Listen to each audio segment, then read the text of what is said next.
You know when you go to a restaurant and they serve you a beverage, a drink, Coca-Cola, whatever, and then they put a straw in it by default without you asking?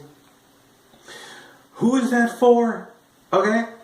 I'm not a 6-year-old. Because when I drink out of a straw, first of all, the straw, it's meandering all around the cup. It's hard to, you're like, straw's right here, straw moseys on over here, you're like, and then it does around the world. It makes me feel like a 6-year-old. I didn't ask for a straw. Why did you put a straw in my cup? I'm an adult, okay?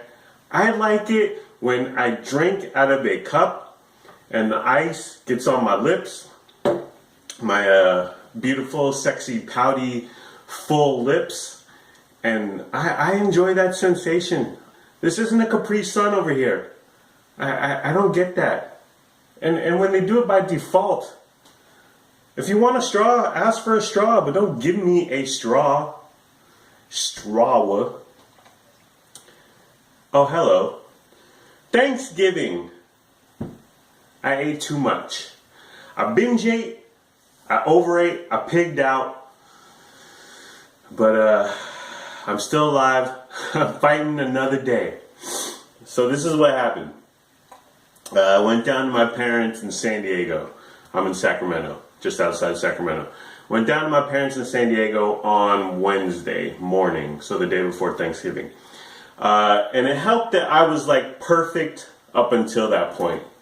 Even like Wednesday, all Wednesday, I was like perfectly on point with my diet. It was kind of driving my mom mental. It was making her, it was driving her up the wall. Because she was like, let's go get Vietnamese sandwiches, and I want to cook for you, and what do you want for Thanksgiving? I'll make what and I was just like, I don't know, don't ask me. Don't ask, don't tell. Like, I don't know. Just make whatever you're going to make.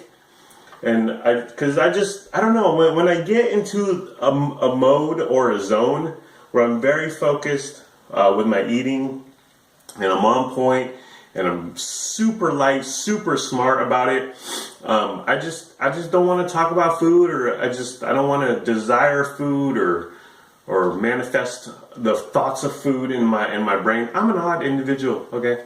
I think we know that. But up until Thursday, Thanksgiving, I was spot on perfect. Very important. And I was working out like mad, like crazy. I even went to the gym down there, which was kind of cool. My mom and I both went. Mother-son day at the gym. She did the aerobics like a woman, and I was in the weights. Because do you even lift, bro? Do I even lift, bro? Alright. So, and then on Wednesday, I also got some beer, because I was like, I'm going to drink some beer. Even though, my stepdad sort of drinks, but he wasn't drinking at Thanksgiving dinner. I just want to get drunk, because I rarely get drunk, and I'm a happy individual when I do. And I engage in the discourse at the table much more readily when I am under the influence. I find it amusing and entertaining, and I hope I project those feelings out too. So I got a 6-pack or a 12-pack, a 6-pack, because I didn't want to go crazy. I was like 6-pack or 18-pack. Here's the debate that I had with myself from the beginning. I shouldn't drink because it's just going to be my parents and one other family at Thanksgiving dinner. Also me, I should drink because it's just going to be my parents and one other family at me at Thanksgiving dinner. So I went with the 6-pack. The 18-pack was a bit much, and really I only ended up drinking 5 beers. So 6-pack was perfect. Glass bottles, because I'm an adult, okay? This isn't college anymore. Sometimes I wish it was, though. So dinner was like a 4, or late lunch, whatever. Thanksgiving was like a 4. Alright. Right away I avoided all the carbs. For whatever reason, I have no idea why, because I was just like, I'm going to eat whatever I want, as much as I want. But because it's all about compromise, like I would say. Weight loss and all that jazz, and losing weight and maintenance, hacks, food swaps, compromise.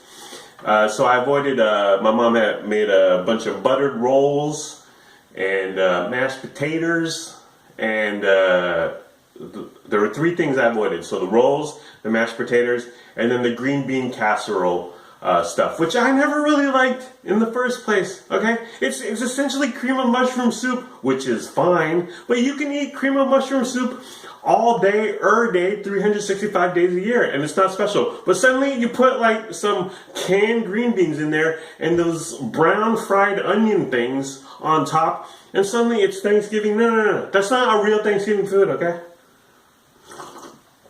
It's freaking cream of mushroom soup, dude. Which, again, is perfectly fine, but it's not festive. It is not Thanksgiving. How did it become part of Thanksgiving? Yeah, the green bean casserole crap, I could take or leave. But I wanted the butter rolls, mashed potatoes. I mean, there was gravy too. I could have dug that, but again, I said no to carbs until dessert.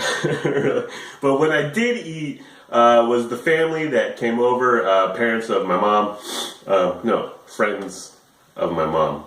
Yeah, it's husband, wife, and they have two cute sons. They came over. They brought shrimp spring rolls, which they're my thing, okay? Half Vietnamese boy up in here. So shrimp spring rolls with the sauce, the peanut sauce, which I prefer the fish sauce myself, but the peanut sauce is fine. It's acceptable. I'm a fish sauce kind of dude. The peanut sauce is for the white people, okay? Which is perfectly fine, white people. But us, real Vietnamese, we like the fish sauce. The fish sauce, you put that thing on, stuff on anything, you can eat it. Put it on a shoe. As Guy Fieri says in diners, drive-ins, and dives, whenever he eats a good sauce, you put that sauce on a flip-flop and I'll eat it. So I had the shrimp spring rolls. And my mom made ham and turkey, but I'm a ham dude because ham is freaking superior to turkey. It's not even a question.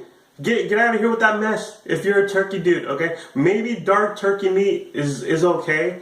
It's decent, but compared to ham, no contest. So get the hell, you ain't got to go home, but if you prefer turkey over ham, you got to get the hell out of here, okay? And then my mom made some shrimp stir fry. It had like asparagus and mushrooms. I ate a bunch of that. That stuff was good. It was on point, mama. So that's the majority of what I ate. Shrimp spring rolls, the shrimp stir fry, shrimp, barbecue shrimp. It's like Forrest Gump. Shrimp spring rolls, barbecue shrimp stir fry, blah, blah, blah. And a bunch of ham. And that's what I was eating. So I avoided the carbs, and I was just loading up on protein, really. Lots of protein and some veggies, the veggies in the stir fry. And that's what I was chowing down on. And I think I should mention that up until that point, like I said, I was perfect. So my tummy was probably really, really tiny and not used to a lot of food at once. So I started downing all this stuff and drinking. But like I was explaining to my mom, the drinking a 6-pack of Michelob Ultra, which is my preferred beer because it barely tastes like beer. A 6-pack, it's like 600, it's less than 600 calories. It's 95 calories of beer.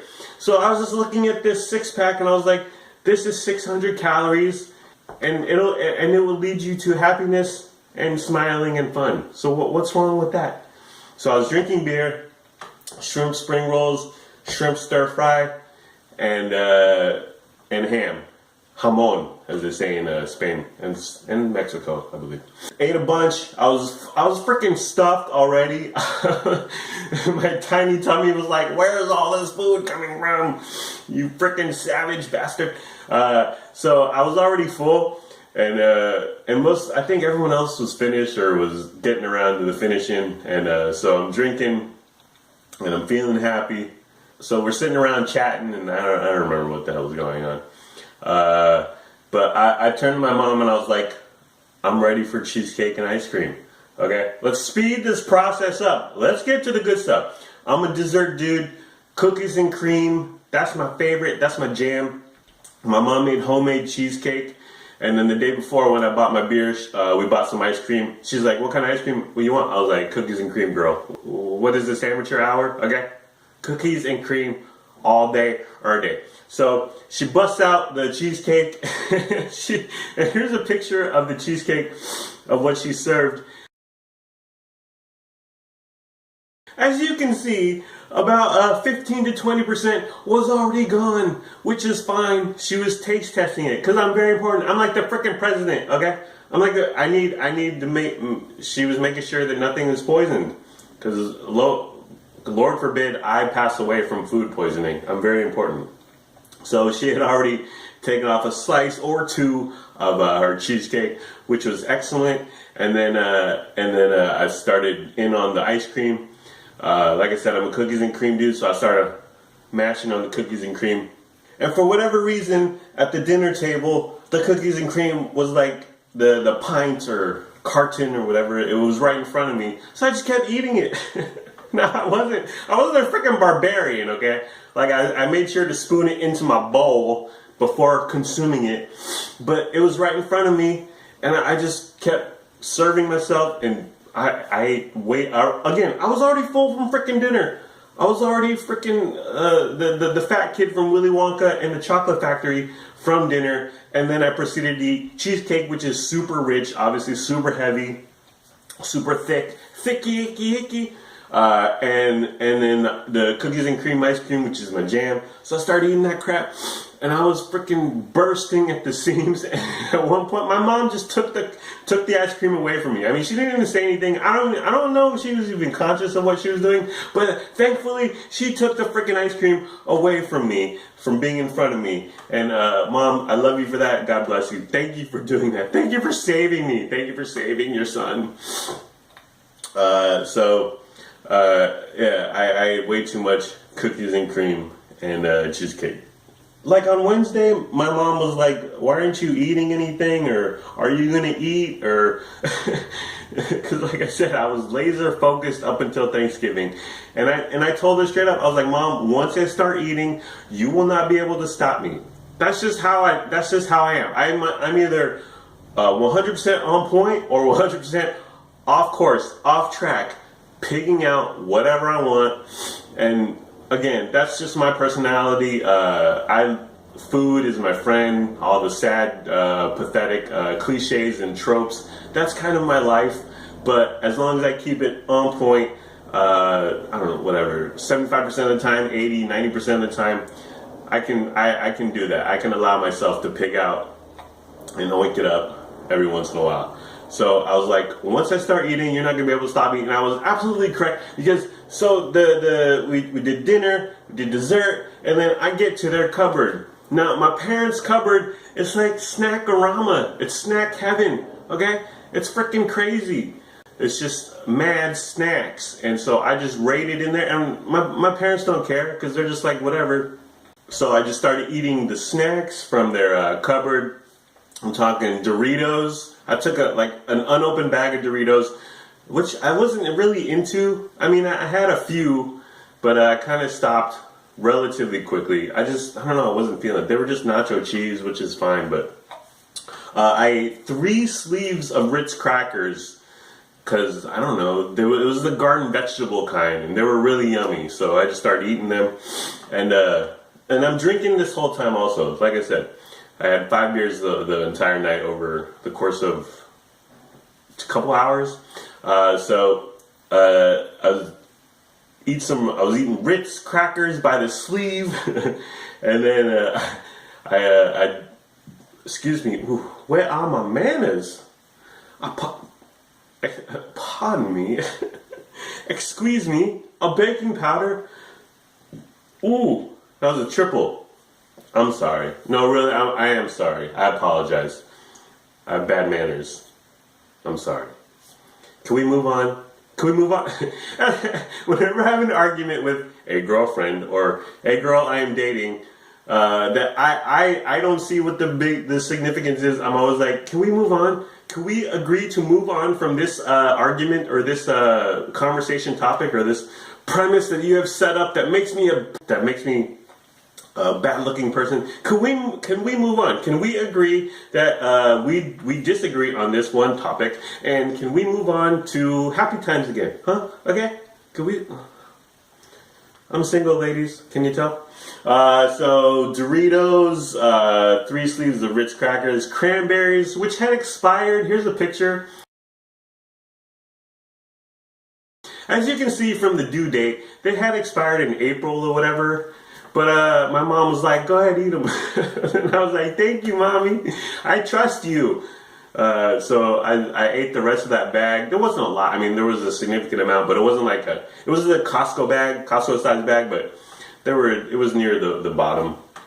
And I was eating like granola bars and just anything I could, any snackaroonies in their cupboard. I just helped myself, and at this point I was in my own room, in the guest bedroom or my bedroom, whatever.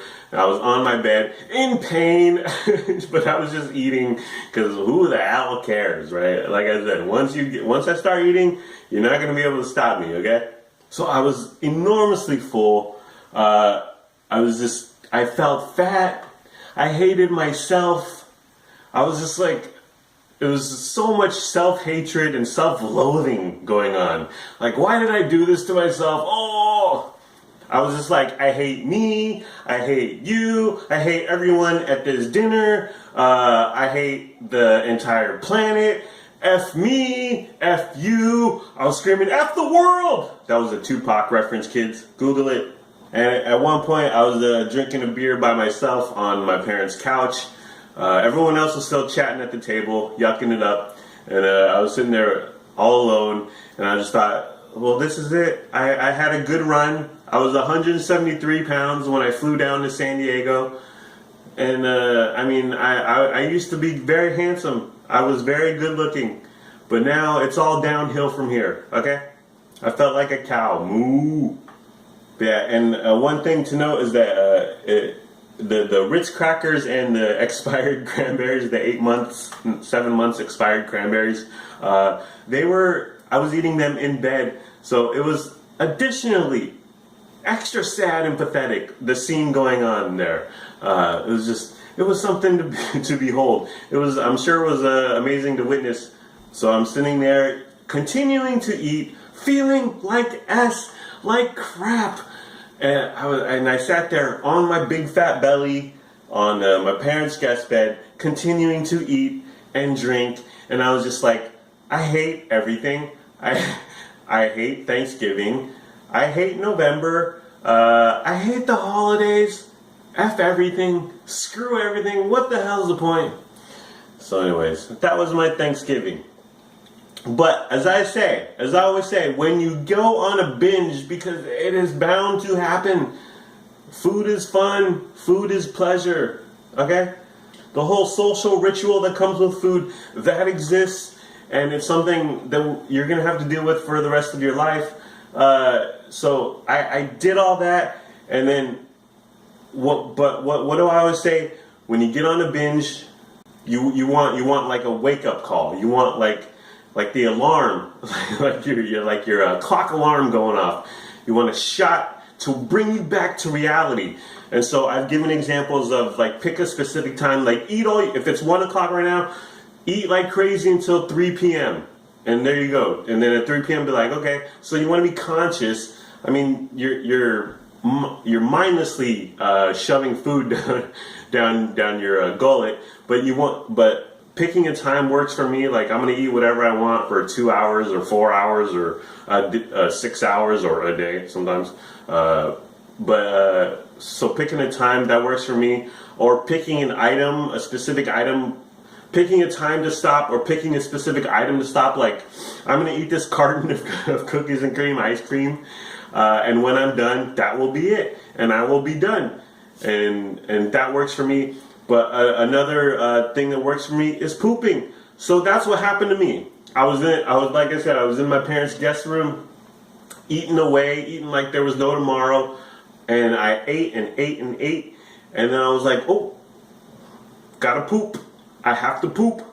I feel a poop coming on. Like, it's literally working its way down the poop chute there. So so that's what I did. I went to the bathroom, I did my thing, I took a shower right after, because I'm not a savage, and then I'm not a disgusting person. I am a germaphobe, so that's why I always try to shower after I poop. Like I said, dropped the deuce, I took a shower, and then that was it. And I was like, okay, that was fun, but not really, but it's over now. And that was the wake-up call, that was shot back to reality, the shock item that I needed to kind of put an end to it. And that's what happened, man. So I went to bed, and then in the morning I went to the gym to repent for my sins. I was like, I'm here to right the wrongs from last night, Lord Jesus. I ate too much Thanksgiving food, and I'm here to be saved. And worked out, and I didn't go crazy because I obviously still had a lot of stuff in my system, and I didn't feel too great. But got the gym in, and I was back on track, just like that. So I enjoyed myself for Thanksgiving. Overate way too much. Hated myself. Hated everything about it. Boom. In the morning, or like I said, poop, shower, wake up, gym. I was at the gym 6 a.m. in the morning, and that was that, man. That was my Thanksgiving. I hope that helps, because binge eating is something we all enjoy. It's something we all love to do. And you're going to do it. I'm going to do it. But we need to control it. And being able to stop, being able to put an end to it, that is key. So I hope this helps.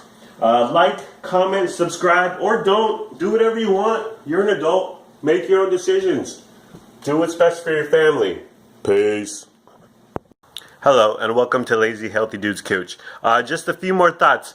Being that full and being that stuffed and eating that amount of food in such a small amount of time, it's sort of like being drunk when the room is spinning and you're like on a couch or lying on a floor, which we've all found ourselves there now and then, haven't we, kids? So you're just like, I enjoyed being drunk, but now I just want this feeling to go away. And that's sort of what I felt when I was stuffed to the gills. I was just like, okay, I ate a lot, I had my fun, and I just want all this stuff in my body, in my system, to go away. And just one more thing, the like I said, the pooping or picking a final item to end your binge, or a time on the clock to end your binge, I don't know if I mentioned this in the video, but it really helps with, because when you're binge eating, you're not thinking about it. It's completely mindless. It's void of any thought. And you're just throwing stuff into your mouth and consuming it. So the picking a final item, picking a spot on the clock, or pooping, it kind of wakes you up. It brings you back to reality and what you're doing, and it just gives you like a physical point to stop and say, okay, I need to end this now. And that's what's really key when it comes to binge eating. Yeah, it takes the mindlessness of binge eating, wakes you up, and sort of makes you mindful again, like a point on the clock, or a poop. I have to go to the bathroom and poop. It gives you a break. And so you can be mindful once again of what's going on, and then you can stop, hopefully. That's what works for me. Bye.